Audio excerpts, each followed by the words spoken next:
तो इस वीडियो में हम हाफमैन कोडिंग स्टडी करने वाले हैं। हाफमैन कोडिंग जो है जनरली इसका यूज़ कहाँ होता है, किसी भी डेटा को कंप्रेस करने के लिए। ठीक है, जैसे यदि आपको कोई डेटा स्टोर करना हो या फिर कहीं नेटवर्क में ट्रांसफ़र करना हो डेटा को, तो हम डेटा को क्या करते हैं, रिड्यूस करके उसको कंप्रेस करके फिर उसे सेंड करते हैं। ठीक है, जिससे डेटा जो है वो जल्दी सेंड भी हो जाए एंड नेटवर्क बैंडविड्थ जो है वो भी ज़्यादा ना हो। ठीक है, और जो ट्रैवलिंग टाइम लग रहा है डेटा का वो भी क्या हो, कम हो। तो हाफमैन कोडिंग क्या होती है? Huffman coding is used to compress the data up to 90%। ठीक है, सपोज़ कोई डेटा है हमारे पास, 90% का मतलब क्या है यहाँ पे, सपोज़ हमारे पास कोई डेटा है 100 MB का। ठीक है, तो उसे कंप्रेस करके जो हाफमैन कोडिंग है वो 10 MB का तक बना सकता है। ठीक है, 10 MB तक बनाने का भी वो कैपेसिटी रखता है। कौन? Hopman coding. तो यहाँ पे हमने कुछ कैरेक्टर्स लिए हुए हैं। ठीक है, 100 कैरेक्टर का कोई मैसेज है जिसमें 6 अल्फ़ाबेट्स हैं, ABCDEF। ठीक है, इन अल्फ़ाबेट्स की यहाँ पे फ्रीक्वेंसी भी दी हुई है। जैसे ए की फ्रीक्वेंसी 45 है, मतलब जो मैसेज हम यूज़ कर रहे हैं उस मैसेज में ए कितने बार आया है, 45 बार आया है। ठीक है, बी का अक्यूरेंस कितना दिया है, 13। ऐसे ही सारे अल्फ़ाबेट्स का अक्यूरेंस दिया है। ठीक है, तो टोटल ये मिलके 100 कैलकुलेट करते हैं।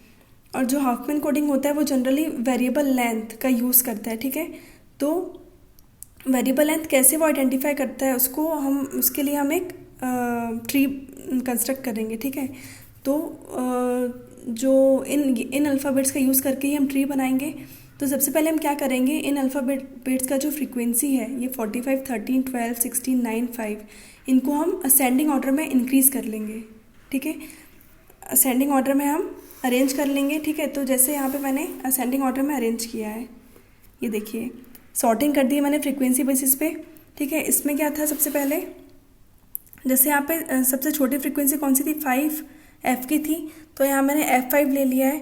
फिर यहाँ पे 5 से बड़ी क्या है, 9, तो मैंने 9 ले लिया है। फिर C ले लिया है, B ले लिया है, D, और सबसे बड़ी जो 45 है किसकी, A की फ्रीक्वेंसी है, तो वो लास्ट में आ जाएगा। ठीक है, तो इस तरीके से हम सारे एलिमेंट्स की फ्रीक्वेंसी को हमने असेंडिंग ऑर्डर में अरेंज कर लिया है। अब हम क्या करेंगे, सबसे छोटे जो दो हमारे अल्फ़ाबेट्स हैं उनको कंबाइन करेंगे। तो इसमें सबसे छोटे कौन से हैं, 2, 5 और 9, इनको कंबाइन किया हमने, कितना है, 14। ठीक है, अब देखो यहाँ पे 12 है, 13 है, 16, 45, और यहाँ पे कंबाइन करने पे 14 आया है। तो हम क्या करेंगे, असेंडिंग ऑर्डर में भी हमें अरेंज करने का ध्यान रखना है। तो 14 जो है वो कहाँ पे आ जाएगा हमारा, 13 के बाद में। तो 12 ले लिया मैंने, 13 ले लिया, फिर 14 को मैंने लिख दिया यहाँ पे। 14 जिस से मिलके बना है, 5 और 9 वो अल्फ़ाबेट के साथ हम लिख देंगे, फिर 16 और 45 आ जाएगा। ठीक है, अब हम दो छोटे कौन से हमारे अल्फ़ाबेट्स हैं, 12 और 13, इनको कंबाइन करेंगे। इनको कंबाइन किया तो 25 आ गया। ठीक है, अब देखो 25 जो है वो क्या है, कहाँ पर आएगा, ये 16 के बाद में आएगा। ठीक है, तो यहाँ पे नेक्स्ट स्टेप है, मैंने 14 पहले ले लिया है, फिर 16 ले लिया, फिर 16 के बाद इसको शिफ्ट कर दिया है, और फिर 45 तो है ही हमारा। नेक्स्ट स्टेप में हम क्या करेंगे, अब 14 और 16 जो दो हमारे छोटे अल्फ़ाबेट्स हैं। ठीक है, 14 और 16 को हम क्या करेंगे, कंबाइन करेंगे, 30 आ गया हमारा।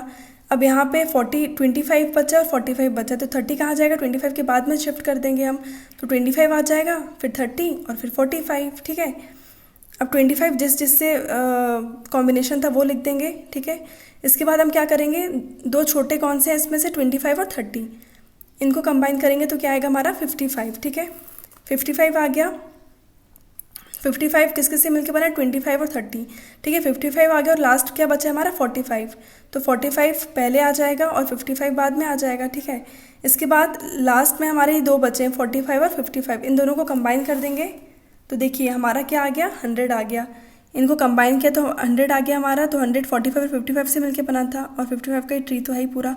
तो फाइनल ट्री हमारा क्या हो जाएगा, ये वाला फाइनल ट्री हो जाएगा। ठीक है, अब देखो वेरिएबल लेंथ के लिए हम क्या करते हैं, 0 और 1 में इसे कन्वर्ट करेंगे। कैसे करेंगे, जो लेफ्ट नोड होता है, जैसे 100 क्या हो गया हमारा, रूट नोड हो गया। रूट नोड क्या हमारा, इस ट्री में 100 है, तो लेफ्ट साइड को हम 0 लेते हैं और राइट साइड को 1 से डिनोट करते हैं। ठीक है, तो यहाँ पे देखिए लेफ्ट साइड को मैंने 0 लिया है और राइट साइड को 1 लिखा है। ऐसे ही मैंने सारे में किया है, यहाँ 0, यहाँ 1, 25 का लेफ्ट 0, 25 का राइट 1, 30 का लेफ्ट 0, राइट 1, 14 का लेफ्ट 0 और 14 का राइट 1।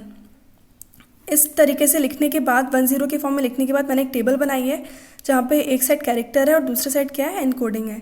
सारे कैरेक्टर्स लिख लिए मैंने, ABCDEF। अब देखिए ए को हम ए की एनकोडिंग कैसे देखते हैं, हम रूट नोड से देखना स्टार्ट करते हैं। रूट नोड से ए इस तरफ है और इसकी कोडिंग क्या है, 0, तो 0 आ जाएगा। अब देखिए बी देखना है हमें, बी कहाँ है हमारा, ये है बी, ठीक है। अब रूट नोड से हमें देखना है तो 1 0 और 1, ठीक है। फिर से देखिए बी देखना है हमें, रूट नोड से देखना है तो 1 0 1, मतलब रूट नोड से हम बी तक कैसे पहुंच रहे हैं वो हमारी कोडिंग होगी, ठीक है। तो 1 0 1, तो बी की 1 0 1 लिख ली। अब सी तो 1 0 0, ठीक है, 1 0 0, तो ये 1 0 0 सी की हो गई। डी कहाँ है हमारा, डी ये है, तो क्या हो जाएगा 1 1 1, 1 1 डी का हो गया। ई का देखना है हमें, ये है ई हमारा, तो 1 1 0 1, 1 1 0 1 ई का हो गया। एफ का कैसे हो जाएगा, 1 1 0 0। तो इस टाइप से हम एनकोडिंग करते हैं। एक बार समरी देख लेते हैं फटाफट। जो हमारे अल्फ़ाबेट्स दिए जाएंगे उनकी फ्रीक्वेंसी जो हमें दी जाएगी उसको हम सबसे पहले असेंडिंग ऑर्डर में अरेंज कर लेंगे, ठीक है। फिर दो करके स्मॉलेस्ट फ्रीक्वेंसी वाले अल्फ़ाबेट्स को हम कंबाइन करेंगे। 5 ने इनको कंबाइन किया, 14 आ गया। फिर इस 14 को हमें असेंडिंग ऑर्डर का ध्यान रखते हुए 14 को इसकी सही लोकेशन पे हम रखेंगे। तो 13 के बाद आ जाएगा 14, ठीक है। तो 12 आ गया, 13 आ गया, फिर 14 आ गया, इस टाइप से। अब दो छोटे कौन से हैं, 12 और 13, इनको कंबाइन किया, 25 आ गया, ठीक है। तो 25 आ गया, फिर 14 16 45। अब 25 कहाँ जाएगा, 16 के बाद में जाएगा क्योंकि हमें असेंडिंग ऑर्डर में करना है। तो 14 आ जाएगा, फिर 16, फिर 25, फिर 45। इसके बाद 14 और 16 को कंबाइन करेंगे 30, तो क्या आया हमारा 30। फिर यहाँ 25 है, 45 है, तो 30 कहाँ शिफ्ट हो जाएगा, 25 के बाद में हो जाएगा। इस तरीके से अब 25 और 30 को कंबाइन करेंगे, 55 आ गया, ठीक है। अब यहाँ 45 है तो 45 पहले आ जाएगा, 55 बाद में आ जाएगा। लास्ट में हम कैलकुलेट कर देंगे 100 और इस तरीके से हमारा फाइनल ट्री बन जाएगा। 0 1 में लिख लेंगे हम, लेफ्ट नोड को 0, राइट नोड को 1, इस तरीके से कैरेक्टर की एनकोडिंग कर देंगे। तो ये था हमारा हाफमैन कोडिंग।